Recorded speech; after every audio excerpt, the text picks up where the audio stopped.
Toleransi itu adalah sikap saling menghargai perbedaan orang lain seperti suku, ras, agama, budaya, maupun golongan yang berbeda. Dalam Kamus Besar Bahasa Indonesia, diterangkan bahwa toleransi adalah bersifat atau bersikap merenggang, menghargai, membiarkan, dan memperbolehkan pendirian atau pandangan, pendapat, kepercayaan, kebiasaan, dan kelakuan orang lain yang berbeda dan bertentangan dengan pendiriannya sendiri. Jadi, toleransi itu adalah sikap saling menghormati dan menghargai antar sesama. Kemudian, apa tujuan dari toleransi? Toleransi bertujuan untuk menciptakan suasana yang damai dan harmonis agar tidak terjadinya konflik atau ketegangan antara kelompok yang berbeda. Dengan menghormati perbedaan, masyarakat bisa hidup berdampingan dengan rukun tanpa harus khawatir tentang pertentangan atau persimpangan.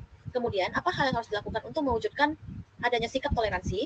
Hal-hal yang dapat kita lakukan adalah dengan bergaul dengan semua orang tanpa membedakan kepercayaan masing-masing.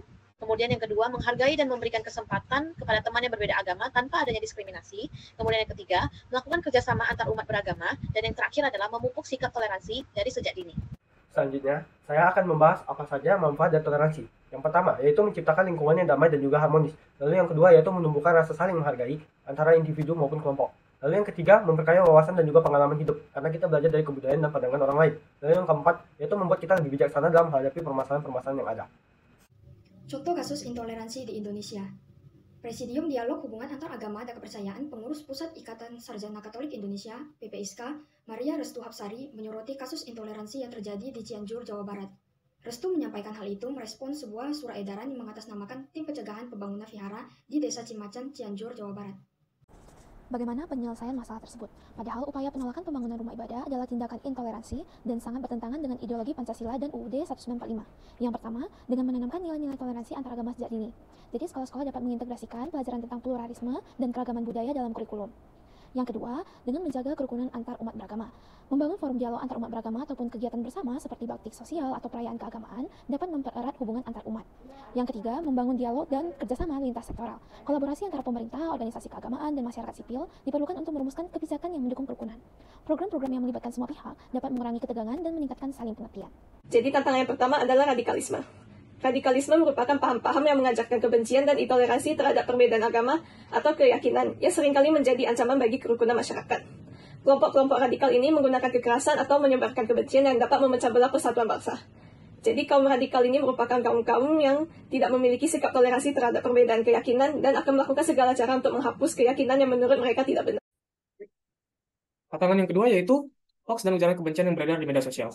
Seperti yang kita tahu, di era digital ini, informasi itu bisa menyebar dengan sangat cepat, termasuk informasi yang tidak benar atau menyesatkan. Hoax yang menyulut kebencian antar agama, suku, atau ras ini seringkali menjadi pemicu konflik antar suku.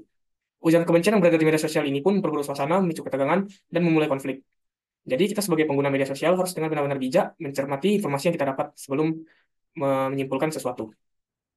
Selanjutnya, tantangan ketiga ialah pendidikan, di mana kita tahu ketika tingkat pendidikan yang berbeda-beda juga bisa menghasilkan cara pandang atau stereotip yang berbeda-beda pada masyarakat Indonesia. Selain menjadi tantangan, pendidikan ini juga bisa menjadi solusi untuk mewujudkan toleransi, yaitu dengan cara memberikan pendidikan yang baik, pendidikan mengenai cara untuk menghargai perbedaan yang ada, pendekatan yang terbuka, dan diajarkan kepada generasi muda yang melanjutkan studinya di tempat pendidikan. Selanjutnya, dampak jika tidak ada toleransi dan kerukunan. Yang pertama, terjadinya konflik sosial, kedua, terjadinya diskriminasi, dan ketiga, terjadinya kehilangan identitas budaya, seperti tradisi unik dari berbagai kelompok masyarakat hilang. Nah, solusi yang pertama, kita dapat mengubah cara pandang kita terhadap perbedaan terlebih dahulu.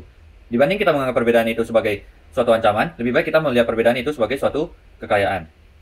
Setiap kali kita bertemu dengan orang yang berbeda agama, suku, maupun ras, kita dapat mencoba lebih terbuka dan memahami perspektif mereka.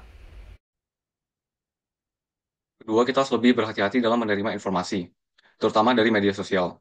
Di era informasi yang cepat ini, penting bagi kita untuk menjaga toleransi dengan meningkatkan literasi agar kita bisa membedakan informasi yang valid. Solusi ketiga, ajak lingkungan sekitar kita. Berbincang atau interaksi antar agama dan antar budaya sangat penting untuk memperkuat saling pengertian. Di lingkungan tempat tinggal, sekolah, atau tempat kerja, kita bisa menginisiasi diskusi atau kegiatan yang melibatkan berbagai komunitas untuk saling mengenal dan memahami. Berikut dua bukti nyata terjadinya toleransi di Indonesia. Yang pertama, di lingkungan sekolah di mana guru mengajarkan perbedaan budaya dan yang lainnya. Yang kedua, perayaan Nyepi di Bali, di mana umat Hindu melakukan perayaan Nyepi dan umat lain menaatinya. Sebagai penutup, kami ingin mengingatkan bahwa Indonesia ini adalah negara yang dibangun di atas keberagaman, Yang toleransi dan kerukunan ini merupakan dua pilar utama yang harus terus terjaga agar bangsa ini tetap kuat dan bersatu. Meskipun ada banyak tantangan, kita semua bisa berperan dalam menciptakan lingkungan yang lebih damai dan harmonis, mulai dari diri sendiri, lingkungan terdekat, hingga masyarakat luas. Mari kita bersama-sama merawat keberagaman ini dengan cara saling menghormati, menghargai, dan memahami satu sama lain agar negara Indonesia ini terus bisa maju dan bisa melewatinya dengan damai, tentram, dan sejahtera di tengah perbedaan yang ada di negara ini.